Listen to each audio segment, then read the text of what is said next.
Crunchy crunchy cauliflower 65. ఒకటి cauliflower 65, ఇంకొకటి cauliflower pakodi అండి. చాలా బాగున్నాయి రెండు టేస్ట్. ఎక్కడా కూడా మైదా యూజ్ చేయలేదు, ఓన్లీ గోధుమ పిండితో శనగపిండితో మాత్రమే ప్రిపేర్ చేసినవి ఇవి. ఒకసారి చూసేయండి.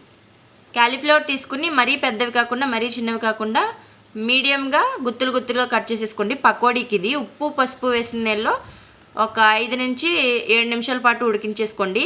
ఇక్కడే సాఫ్ట్గా అయిపోవాలి. బాగా పుచ్చులేమని ఉంటే తీసేసుకోండి. కుక్ అయిపోయిన తర్వాత స్ట్రైనర్లోకి స్ట్రెయిన్ చేసేసుకుని పక్కన పెట్టేసుకోండి. నేను గోధుమ పిండి తీసుకున్నా, మీరు మైదా తీసుకోండి కావాలంటే. గోధుమ పిండి, కార్న్ఫ్లోర్, కారం, ఉప్పు, ధనియాల పొడి, జీలకర్ర పొడి, గరం మసాలా, అల్లం వెల్లుల్లి పేస్ట్, కొంచెం కొంచెంగా వాటర్ పోసుకుంటూ సాల్ట్ కూడా వేసుకోండి. ఇలా థిక్ పేస్ట్ వచ్చాక శనగపిండి కూడా ఒక టేబుల్ స్పూన్ వేసేసుకుని, ఆప్షనల్ ఇది ఫుడ్ కలరు. మనం ముందుగా కుక్ చేసి పెట్టుకున్న క్యాలీఫ్లవర్ పీసెస్ని కూడా అందులో వేసేసుకుని బాగా పట్టించి సలసలా మరుగుతున్న ఆయిల్లో వేసేసుకోండి. ఇదే క్యాలీఫ్లవర్ 65కి అయితే గోధుమ పిండి స్కిప్ చేసేసుకోండి. మసాలాస్ అన్నీ అవే. గోధుమ పిండి ప్లేస్లో శనగపిండి వేసుకుని మిక్స్ చేసుకుని వేసుకోవాలి. లాస్ట్లో పచ్చిమిర్చి కరివేపాకు వేయించేసుకుని తింటే ఉంటుందండి, అద్దరిపోతుంది అంతే.